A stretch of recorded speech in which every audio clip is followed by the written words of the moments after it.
খালেদা জিয়াকে এখন যদি আপনি ইনজেকশন দিয়ে মেরেও ফেলেন, কথা বলতে পারবে? লাইফ সাপোর্টে আছে, ওনার চিকিৎসা চলছে। যারা তারা জানিয়েছে যে লাইফ সাপোর্টে যেগুলো লাগানো আছে শরীরে, যদি খুলে ফেলা যায় সঙ্গে সঙ্গে মরে যাবে। তার মানে একটা কৃত্রিম ভাবে তাকে বাঁচিয়ে রাখা এখনো হয়েছে। ওনারা নিয়ে যাচ্ছে আমেরিকাতে, লন্ডনে। আশা করছে সুস্থ হবে। যদি না হয় আল্লাহ যেন ইমানের সাথে তুলে নেয়। তার বেঁচে থাকাটা দরকার, কারণ তার স্বামী এবং তার যে বিএনপি, সে বিএনপি এখন আর বাংলাদেশে নেই। তারা না থাকলে আর এটাও থাকবে না।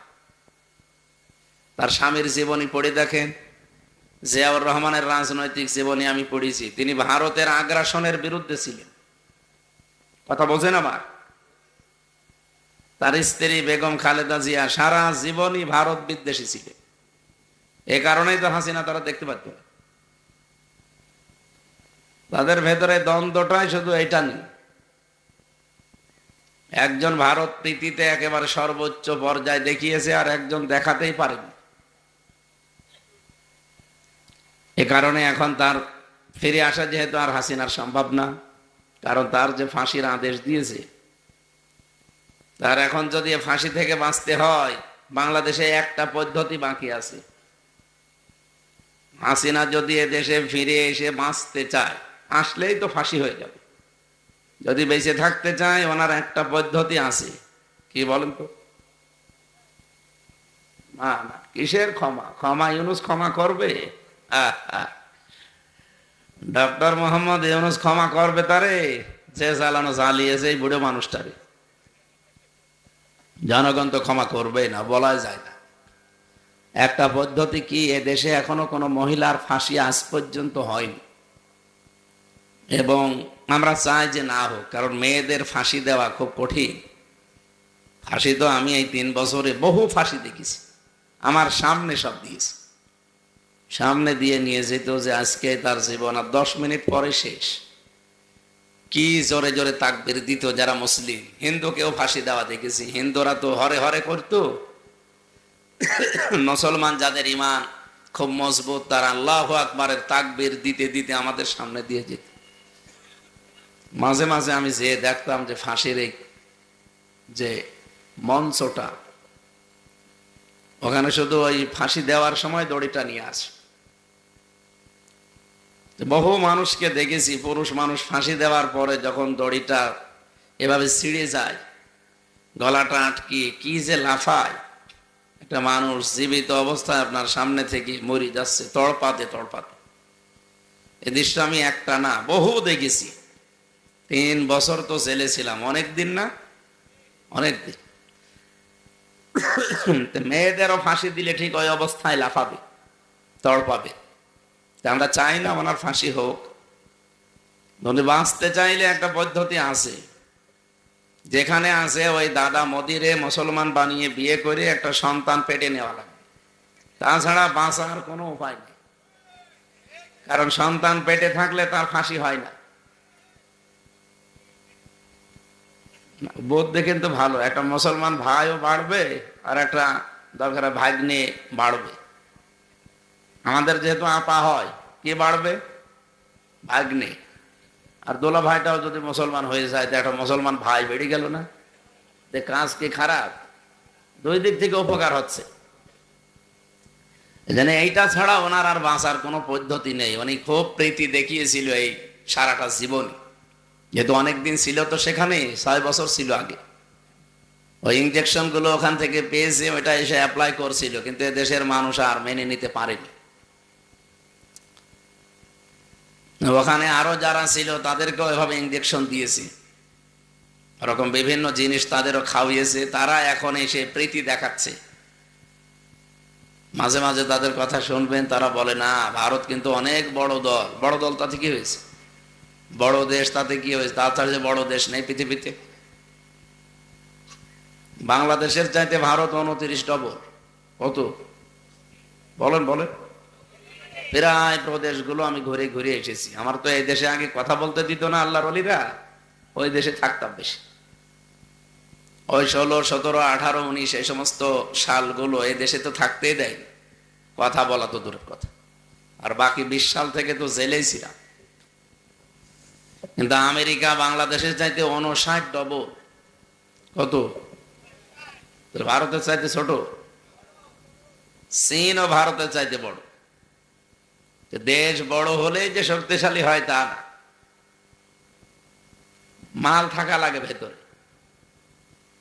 ওদের যত মানুষই আছে ওদের ভেতরে একটা ভয় আছে, কারণ সে জিনিস ঈমান নেই। আর আমাদের মানুষ যাই হোক, আমাদের ভেতরে যে ঈমান আছে পাওয়ার দিকেছে। এক আবুল সরকার শুধু গাল দিয়েছে, ওরে মনে হয় যে নামাজ পড়ে না, সেও গালি দেয়। আমি কি বেশি বললাম? যে নামাজ পড়ে না, ঈদের নামাজও পড়ে না, সেও গালি দিচ্ছে। ওনার জন্য দোয়া করছি মন থেকে, শুধু এই কারণে উনি ভারতের আগ্রাসনের বিরুদ্ধে সারা জীবন লড়াই করেছেন। এখনো যদি সুস্থ থাকতেন, বেঁচে থাকতেন, এভাবেই করতেন। এই জন্য তার বেঁচে থাকাটা দরকার। ওনার এই যে কথাবার্তা আল্লাহ বন্ধ করে দিয়েছে, এখন যতই আপনি পিটান, যত ইনজেকশন দেন, কথা কিন্তু আর বলতে পারছে না। তার মানে হাদিস কোরআনের ব্যাখ্যা অনুযায়ী ওনারা যে ফেরেশতারা যে দায়িত্বগুলো পালন করে, ওইটা পালন করা বন্ধ করে দিয়েছে। মরণের আগে একজন পানি যে সরবরাহ করে, এই ফেরেশতা এসে বলে, আল্লাহর বান্দা হামজা, তোমার জন্য তামাম পৃথিবী সব ঘুরে আসলাম, এক ছটাক পানিও তোমার জন্য আর বরাদ্দ নেই, আমি বিদায় নিলাম। এতদিন তোমার জন্য ছিলাম, আমি কাজ করতাম, কিন্তু এখন দেখছি যে এক ছটাক পানিও তোমার জন্য আর তামাম দুনিয়ায় নেই। খাবারের যে দায়িত্ব আছে ফেরেশতা, ওটা এসে বলে, হামজা, তামাম পৃথিবী ঘুরলাম, কিন্তু 100টা খাবারও তোমার জন্য আর বরাদ্দ নেই, আমি এতদিন ছিলাম, এখন বিদায় নিলাম, থাকো। একটা একটা করে প্রত্যেকটা ফেরেশতা এসে যখন বিদায় নিয়ে চলে যায়, সর্বশেষ আসে হযরতে আজরাইল। কে? বলেন বলেন। হযরতে আজরাইল ফেরেশতা আসে। উনি আর অনুমতি নেওয়ার জন্য না, উনি এসে জান কবজ করে। এই পৃথিবীতে শুধু 2 জন মানুষের কাছে হযরতে আজরাইল অনুমতি চেয়েছিলেন। একজন হযরতে আদম আলাইহিস সালাম। এই মোবাইল বন্ধ করে রাখেন, কথা না শুনতে চাইলে বাড়ি যাবেন, কথা শুনতে চাইলে বন্ধ করে রাখেন, ভালো করে শুনতে। হযরত আদম নবীকে আল্লাহ 1000 বছর হায়াত দিয়েছিলেন। উনি ওনার সন্তান হযরত ইদ্রিস নবী আলাইহিস সালামকে কিছু হায়াত দান করে দিয়েছিলেন। হযরত আদমের সামনে যখন তার সন্তানগুলো এনে রাখলেন যে কার হায়াত কতদিন, এতদিন বাঁচবে, এতদিন বাঁচবে, আল্লাহ পাক হযরত ইদ্রিস নবীর দিকে তাকিয়ে বললেন, আল্লাহ, একটা বিচার হইল, আমারে দিয়েছো 1000 বছর হায়াত, আর আমার সন্তান মাত্র 60 বছর। এটা তো মেনে নেওয়া যায় না, এর হায়াতটা তুমি আর একটু বাড়িয়ে দাও। আল্লাহ বলেন, না, কলম দিয়ে লেখা হয়ে গেছে, আর কলমের কালি শুকিয়ে গেছে, আর লেখা সম্ভব না। তুমি যদি কিছু করতে চাও, নিজের হায়াত থেকে ওরে ধার দাও। সন্তান হিসাবে হযরতে আদম নবী ওই দিন ইদ্রিস নবীকে হায়াত ধার দিয়েছিলেন 40 বছর। কত? উনি বললেন, অন্তত তারে 100 বছর বাঁচার মতো একটা ব্যবস্থা করে দেন। উনি 100 বছরের দুনিয়ায় বেশি ছিলেন হযরতে ইদ্রিস নবী। আদম নবী যেহেতু 40 বছর ধার দিয়েছে, থাকবে কতদিন? 960 বছর পর ঠিক ফেরেশতা আজরাইল এসে বলছে, আদম নবী চলেন। কোথায় যাব? আপনার হায়াত শেষ। উনি বলছে, না, আমি হায়াত জানি, আমার 1000 বছর হায়াত, আমার সব দেখা আছে। ফেরেশতা আজরাইল ওই দিন বলেছিলেন, আমিও জানি 1000, কিন্তু আপনি তো আপনার ছেলেকে দিয়ে দিয়েছেন 40 বছর। উনি বলছে, না, আমি দেইনি। মানে আপনি দিয়েছেন, আল্লাহ আল্লাহ আমাকে পাঠিয়েছে এমনি এমনি, ওটার হায়াত নেই। উনি বলছে, না, আমার হায়াত আছে। এই যে এই দিন এসেছিলেন অনুমতি নিতে। হযরতে আজরাইল আল্লাহকে বলে, রব্বুল আলামিন, তোমার প্রথম মানুষ, প্রথম নবীর কাছে গিয়েছিলাম, কিন্তু সে তো আসতে চায় না। ও বলে নাকি হায়াত তার ছেলেকে দেয়নি, ও ভুলে গেছে। ওই দিনের পর থেকে কোনো কিছু কাউকে দিলে নিলে লিখে রাখার বিধান। মানুষ কিন্তু ভুলে যায়।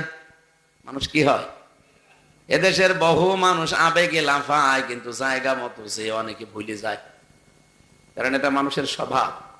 নিসিয়ান থেকে শব্দটা এসেছে, নাস, ভুলে যায়। এই কারণেই মানুষের আরবি নাম কি বলেন বলেন? আবুল সরকার বলছে কুল আউযু বিরাব্বিন নাস, আল্লাহ নাচতে বুঝেছে, অথচ নাচ মানে কি? মানুষ। নাচের বাংলা অর্থ কি? এই যে মানুষ ভুলে যায় যে কোনো বিষয়, এই জন্য মানুষকে নাচ বলা হয়। হযরতে আদম নবীকে আল্লাহ পাক ফেরেশতা আজরাইল এসে এই লোকটার কাছে, এই নবীর কাছে অনুমতি নিয়েছিল, কারণ তিনি ভুলে গিয়েছিলেন। উনি 960 বছর পরেই লক্ষ্য করে বলেন, কি আমি এখনো 40 বছর পরে মরবো? আর আজরাইল আগে চলে এসেছে যে না, আপনার তো হায়াতই নেই, আপনি তো দান করে দিয়েছেন। দ্বিতীয় নম্বরে আর একজনের কাছে অনুমতি নেওয়ার জন্য এসেছিল, তাছাড়া পৃথিবীতে কারো কাছে যে অনুমতি নেয়নি। আর এক নবীর কাছে এসেছিল অনুমতি নেওয়ার জন্য না, সরাসরি এসে বলছে আপনাকে আমি জান কবজ করতে এসেছি, অনুমতি নিতে না। হযরতে মূসা, বুখারী শরীফে পেয়েছি, হযরতে মূসা অনুমতি চাওয়া না, এক থাপ্পড় দিয়ে আজরাইলের ডান চোখ বের করে ফেলেছিলেন। উনি চোখ হাতে নিয়ে বলে, রব্বুল আলামিন, গিয়েছিলাম ভালো জায়গায়, নবী মনে করে, দেখেন আমার চোখ বের করে দিয়েছে। কেন বিয়াদবি করেছ? না, আমি যে দান কবজ করতে গেছি, তুমি আমাকে বানিয়েছো এই দান কবজের জন্য মালাকুল মাউত। না, তুমি কিছু করেছো না, তোমার নবী মূসা তো মারার কথা না। ফেরেশতা আজরাইল বলে, আল্লাহ কিছু করি না, শুধু সালাম দিতে মনে ছিল না। আল্লাহ পাক বলেন, এই জন্যই তো বলছি কিছু না কিছু করেছো, সালাম না দিয়ে গেলে কেন? তো আমারও ছাড়ে না মাঝে মাঝে এমন এমন প্রশ্ন করে। মূসা নবী পৃথিবীতে সবচাইতে বেশি প্রশ্ন করেছিলেন আল্লাহকে, এ কোরআন শরীফে